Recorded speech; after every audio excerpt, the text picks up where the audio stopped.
देखिए, आज से लगभग 3 और 4 साल पहले की बात है कि जो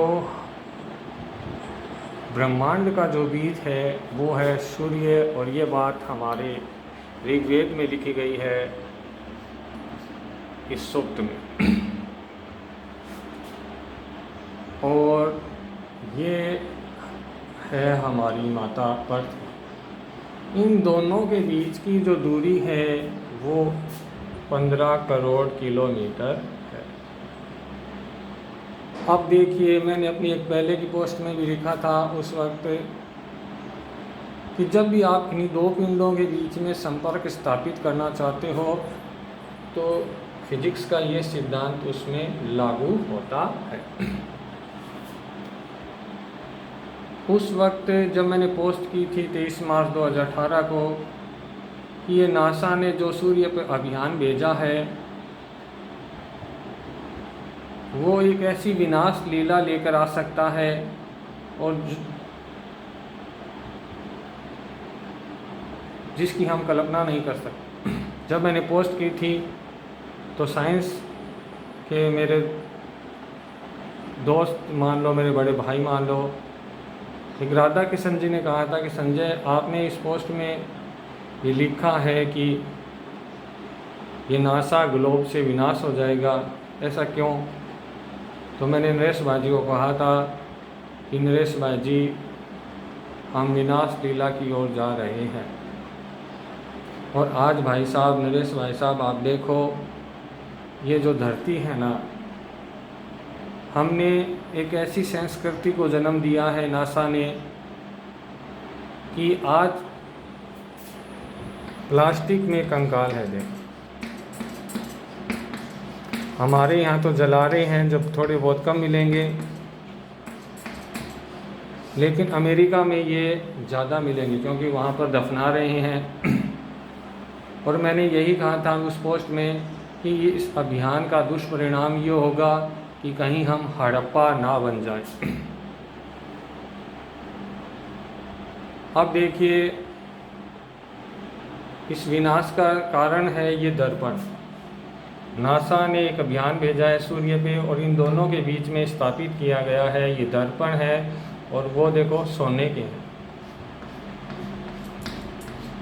और जब जब दुनिया में ग्रहण होगा, क्योंकि ग्रहण के समय जो सूर्य की स्थिति बनती है उसे हम कहते हैं कोरोना, और अब इस दर्पणों की वजह से एक परावर्तन हो रहा है। इसे विज्ञान भी सिद्ध करता है कि जब कहीं पर प्रकाश पड़ेगा तो दर्पण से परावर्तन जरूर होगा, और जब जब ग्रहण होगा ये कोरोना दुनिया में कहर बरपाएगा। देखो, सबसे पहले चीन में आया, और चीन में कब आया? सूर्य ग्रहण के जस्ट बाद में आया जा रहा है।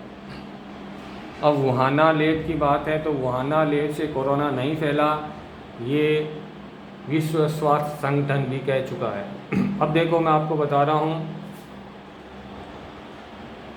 अब देखो, इसका जो द्रव्यमान है वो m1 है। सूर्य का द्रव्यमान अनंत है पृथ्वी की तुलना में। उसकी यांत्रिक ऊर्जा देखो, पृथ्वी तो खुद बांध रखी है और इसने अपने यंत्र में संपूर्ण ब्रह्मांड को बांध रखा है। ये बात हमारे यहाँ लिखी हुई है, ऋग्वेद में लिखी हुई है, नासदीय सूक्त में, कि इसकी जो ये यांत्रिक ऊर्जा है, मैकेनिकल एनर्जी है, वो पूरे ब्रह्मांड को बांध रखी है। फिर दूसरा कारण देखिए, ऊष्मा। अगर दो पिंडों के बीच में ऊष्मा का संपर्क कराएंगे तो विभव कहता है, जिसका विभव कमजोर होगा उधर की तरफ धाराएं प्रवाहित होने लगती है। तो अब देखिए, सूर्य की ऊष्मा तो अनंत है। अब उस ऊष्मा से ये जो स्थानांतरण हो रहा है, ये जो टक्करें हो रही है दो पिंडों के बीच में, जब भी टक्कर कराओगे तो फिजिक्स का ये सिद्धांत लागू होता है। अब इसकी ऊष्मा अनंत है दोस्तों, और विभव कहता है जिसका सिरा कमज़ोर होगा उधर से प्रवाहित होने लगे। फिर देखिए, दूसरी, सूर्य की जो केमिकल पावर है, रासायनिक ऊर्जा है, हाइड्रोजन आवर्त सारणी में पहला स्थान है और हमारे ब्रह्मांड में भी इसको पहला ही स्थान दिया गया है सूर्य को, ये हाइड्रोजन। और इस हाइड्रोजन के संलयन से सूर्य की जो एनर्जी बनती जा रही है वो है हीलियम। कंटिन्यू ऐसे जुड़ते जुड़ते अब जो इसकी पावर है ना वो भी हमारे से अनंत है दोस्तों। और हमारे पूर्वज बहुत अच्छी बात कहते थे, हरि ओम स्वाहा।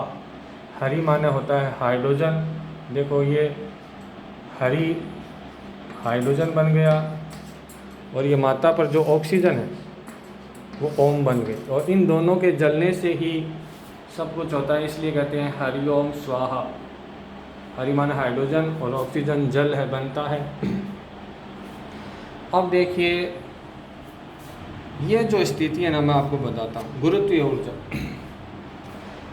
अब एक रिसर्च एक लेख आया था कि पृथ्वी की जो गति है ना उसमें भी थोड़ा बहुत परिवर्तन, राजस्थान पत्रिका के एक लेख में था कि पृथ्वी की ये जो गुरुत्वाकर्षण शक्ति है ना जो घूम रही है पृथ्वी माता और ये सूर्य क्यों घूम रहा है, इसी को पाना चाहता था मैं। ये दूरी में मैं लिखा था उस वक्त, मैंने अपनी पोस्ट वो मैं साथ में शेयर करूँगा।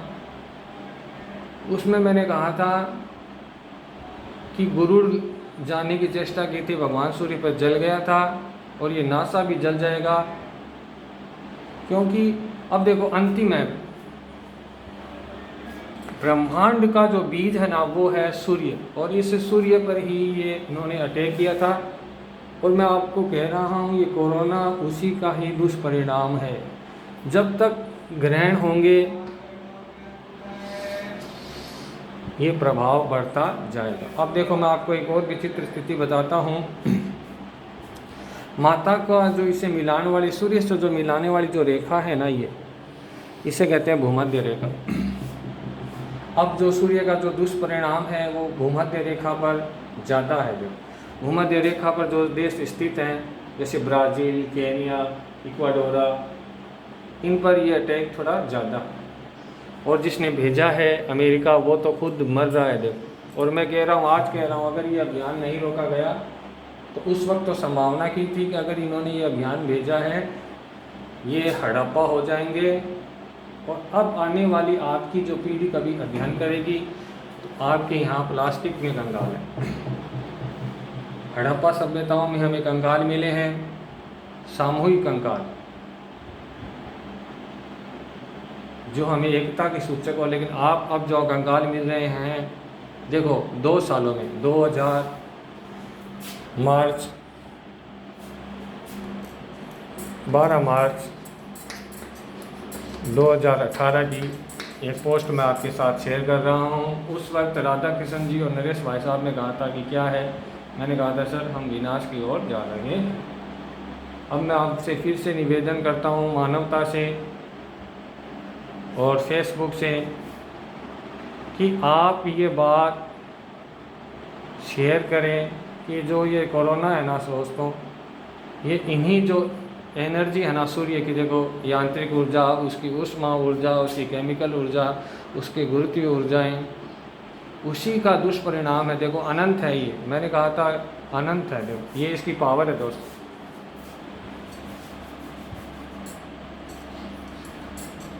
ये जो पावर है इसकी,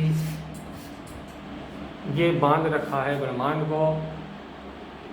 और मैं आपके साथ एक बात और शेयर करना चाहता हूँ। कुंडली देखो, मैं एक आपको कुंडली का चित्र भी आपके साथ शेयर करूँगा, जिसमें बताया गया है कि ब्रह्मांड के बीच में सूर्य भगवान है, बुध ग्रह है, सब कुछ दिया हुआ है हमारे वेदों में। इसलिए मैं वापस एक बार निवेदन करता हूँ कि ये अभियान है उस पर रोक लगे। नहीं दोस्तों, ये जो विनाश लीला है ख़त्म नहीं होगी। देखो ये इसी का दुष्परिणाम है। ये जो दूरी है और इस सूर्य भगवान की क्या ताकत है। देखो चंद्रमा पर तो टट्टीमूत कर चुके हैं, बुध ग्रह, मंगल, सब पर ये जा चुके हैं। अब इनका अंतिम, देखो ब्रह्मांड की जो अंतिम शक्ति बची है वो है सूर्य, और इस सूर्य पर इन्होंने इस बीजांड पर आक्रमण किया था। इन दर्पणों के द्वारा इसकी ऊर्जा जाननी चाहिए थी। अब देख लो, ये संस्कृतियों का निर्माता है और संस्कृतियों का विनाशक भी है। और आज जिस अमेरिका ने इस पर अभियान भेजा था वहाँ प्लास्टिक के कंकाल हैं। और हिंदुस्तान भी ज़्यादा दूर नहीं है दोस्तों इस रेखा से। तो सूर्य भगवान जो है ये 82.5 डिग्री, भारत की जो मानक रेखा है वो यही है दोस्तों। और स्थिति विचित्र है भारत की। ब्राज़ील की आपके सामने है। अब ये जैसे जैसे अब देखो परावर्तन तो होगा, दर्पण भेजे हैं तो परावर्तन तो होगा। बचपन में हमने तोते मारे, दर्पण का परावर्तन करके तोतों को घायल करना तो हमने देखा है। अब इन दर्पणों से ये धरती माता घायल हो जाएगी। यही बात मैं उस पोस्ट में फिर कह रहा हूँ, घायल हो जाएगी। और आज स्थिति विचित्र